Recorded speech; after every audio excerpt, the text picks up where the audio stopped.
Hello everyone, I welcome you all once again on your on YouTube channel passport helpline, जहां पे आपको passport application, police verification के साथ साथ passport बनवाने संबंधित बहुत सारी जानकारियां दी जाती हैं ताकि आपकी मुश्किल थोड़ी सी कम हो सके और आपका सारा कन्फ्यूज़न और डाउट दूर हो सके। और दोस्तों, आज हमें काफ़ी इंपॉर्टेंट टॉपिक पे बात करने वाले हैं जिसको लेकर जो है बहुत ज़्यादा या फिर मोस्ट ऑफ द केसेस में लोगों के साथ यही प्रॉब्लम आती है। और प्रॉब्लम कुछ ये है कि जब भी वो अपना पासपोर्ट एप्लीकेशन ऑनलाइन ट्रैक करते हैं तो उन्हें एक मैसेज दिखाई देता है, your passport application is under review eight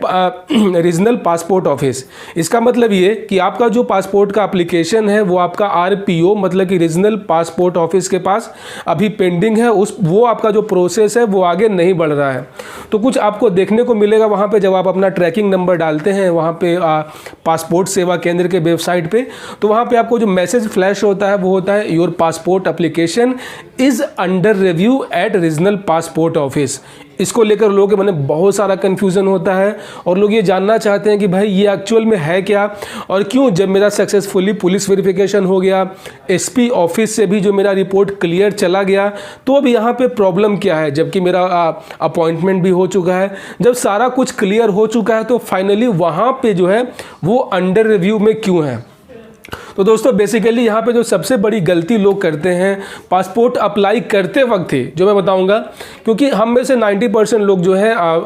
जो भी अपना पासपोर्ट अप्लाई करते हैं वो सिर्फ इसलिए करवाते हैं ताकि हमें जो है फॉरेन घूमने फिरने के व्यू से जाना होता है, हम अलग अलग कंट्रीज़ विजिट करना चाहते हैं। बहुत कम ही लोग ऐसे होते हैं जो जॉब के पर्पज़ से, जैसे कि सऊदी अरेबिया, कुवैत या फिर यूएई वगैरह जाना चाहते हैं, जो कि गल्फ़ कंट्रीज़ होता है। लेकिन लोगों में एक ट्रेंड चल गया है, एक भेड़ चाल चल गया कि नहीं भाई मुझे तो है 10th पास वाला पासपोर्ट ही चाहिए, जो कि बेसिकली सिर्फ होता है लेबर्स के लिए, मजदूरों के लिए, कि भाई मजदूर हो ठीक है लेकिन कम से कम 10वीं पास हो तभी तो गल्फ़ कंट्रीज जाओगे, दुबई जाओगे काम करने के लिए, वहाँ अरबी भाषा या फिर शेख लोग तो कैसे अत्याचार करते हैं। लेकिन जो पढ़े लिखे लोग होते हैं, हमारे आपके जैसे लोग जो कि अमेरिका जाना चाहते हैं, ऑस्ट्रेलिया जाना चाहते हैं, कनाडा जाना चाहते हैं या फिर दुबई घूमने जाते हैं, वो लेबर क्लास वाले लोग में आ जाते हैं और वो भी अपने 10th का मार्कशीट उसमें इंक्लूड कर देते हैं,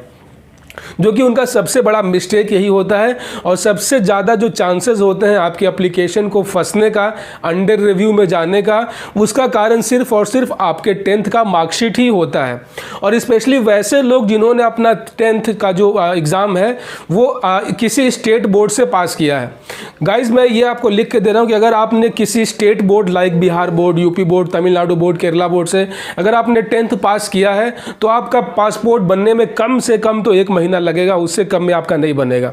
वही अगर आपने सीबीएसई या फिर आईसीएसई बोर्ड से 10th पास किया है तो हो सकता है कि आपको जो है उतना टाइम ना लगे, क्योंकि गाइज यहाँ पे सीन कुछ ये है कि जब भी आप 10th पास वाला पासपोर्ट बनवाते हैं, जो कि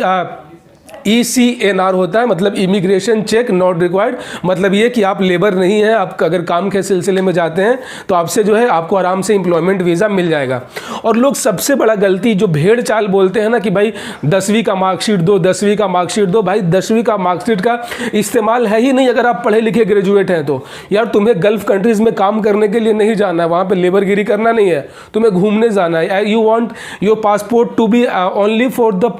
कह सकते हैं कि टूरिस्ट वीज़ा। तो जब टूरिस्ट वीज़ा भाई जब आप बाहर जा रहे हैं घूमने के व्यू से, तो आप पढ़े लिखे हैं नहीं है, इससे किसी को कोई मतलब नहीं है। आप अगर टूरिस्ट वीज़ा पे विदेश जा रहे हैं मतलब कि आप पैसे वाले हैं, आप वहाँ पे पैसे उड़ाएंगे। तो ओवरऑल यहाँ पे आपसे जो है कोई भी आपकी जो एकेडमिक इंफॉर्मेशन है वो आपसे नहीं ली जाती है। खैर गाइज, यहाँ पे सिचुएशन कुछ ये है कि जब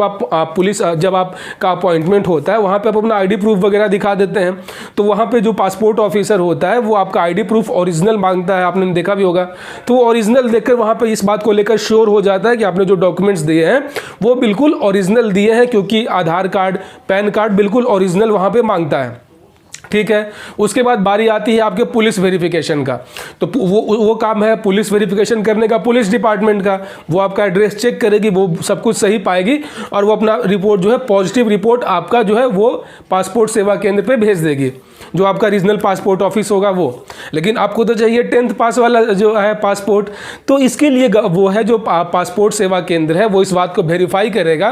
कि इस बंदे ने जो अपने 10th का मार्कशीट दिया है ये असली है या नहीं है, क्योंकि इसके लिए सख्त निर्देश दिया गया है गवर्नमेंट ऑफ इंडिया की ओर से, क्योंकि बहुत सारे ऐसे लेबर क्लास के लोग जो कि 10th पास नहीं भी होते हैं वो अपना फर्जी जो है 10th का मार्कशीट वहाँ पे दे देते थे ताकि उन्हें कुछ ज़्यादा सैलरी मिले वहाँ पे। ऐसे में अब इसके लिए जो है गहन पूछताछ होती है। वही अगर आपका CBSE से अगर आपने 10th पास किया है तो आपका रोल नंबर इंटर करते ही आपके सारे जो डिटेल्स हैं वो स्क्रीन पे आ जाती है, वो कोई भी वेरीफाई कर सकता है। अगर आपने ICSE बोर्ड से 10th पास किया है तो वो जो है बहुत आसानी से वो चेक हो जाता है विद इन सेकेंड। लेकिन अगर आपने state board specially Bihar board से अगर आपने 10th किया है, यूपी बोर्ड से किया है भाई, तो उसमें बहुत लंबा टाइम लगता है, क्योंकि वहाँ पे होता क्या है कि आपका जो RPO है रीजनल पासपोर्ट ऑफिस, वहाँ से आपके 10th का मार्कशीट भेजा जाता है आपके बोर्ड ऑफिस में। और आप जानते ही अपने देश में बोर्ड ऑफिस का क्या स्थिति है, एक छोटा सा स्पेलिंग आपका जो मिस्टेक होता है वो करेक्शन करवाने जाओ तो वो 10 दिन 20 दिन लग जाते हैं। और अभी जो है बहुत सारे कॉलेज यूनिवर्सिटीज़ बंद हैं, तो इस कारण जो है आपका जो वहाँ पे आपका जो 10th का मार्कशीट वेरिफिकेशन के लिए जाता है उसका कोई पूछताछ करने वाला है ही नहीं, वो वैसे ही वहाँ पड़ा रहता है। तो अल्टीमेटली जो है यही है, बहुत लंबा टाइम लेता है। और जब तक बोर्ड ऑफिस से आपके उस 10th के मार्कशीट के जेन्यून होने का रिपोर्ट रीजनल पासपोर्ट ऑफिस के पास नहीं आएगा तब तक आपका एप्लीकेशन जो है वो ऐसे ही पेंडिंग में ही रहेगा, रिव्यू में ही रहेगा। वही अगर आपने 10th का मार्कशीट नहीं दिया होता शुरू में, आप विदाउट 10th वाला करवाते तो वो उसी समय जब आपका पुलिस रिपोर्ट पॉजिटिव होकर आ गया था उसी दिन जो है आपका पासपोर्ट अप्रूव हो जाता और अगले दिन जो है वो प्रिंट होकर चौथे दिन आपके घर पे आ जाता। लेकिन 10th का मार्कशीट देने पे यही गड़बड़ी होती है कि वो पहले जाता है स्टेट बोर्ड के जो बोर्ड ऑफिस होता है वहाँ पे। और जानते हैं कि अपने देश में सरकारी विभाग कैसे काम करता है, तो उनको तो कुछ आपकी पड़ी हुई नहीं है कि आपका वो वेरीफाई करके भेजेंगे। जब उनकी नींद खुलेगी तो आपका जो है मार्कशीट चेक करेगा, फिर उसके बाद वो अपना रिपोर्ट बनाकर भेजेगा, जो कि बहुत ही टाइम टेकन है, बहुत ही लंबा टाइम लेता है। ऐसे में अगर आपने पासपोर्ट के लिए ऑलरेडी अप्लाई कर दिया है और अगर आपका जो मैसेज है, आपका जो स्टेटस है वो passport application is under review eight regional passport office है, तो आप 100% मान के चलो कि आपका वही मार्कशीट वाला चक्कर है। और जब तक बोर्ड ऑफिस से आपका मार्कशीट क्लियर होकर इनके पास नहीं आता है तब तक ये प्रोसेस आगे नहीं बढ़ाएंगे। वैसे लोग जो कि मेरा वीडियो पहली बार देख रहे हैं और वो एक नया पासपोर्ट बनवाना चाह रहे हैं या वो अप्लाई करने वाले हैं, अभी तक किया नहीं है, तो भाई अगर तुमको लेबरगिरी नहीं करना है, अगर तुमको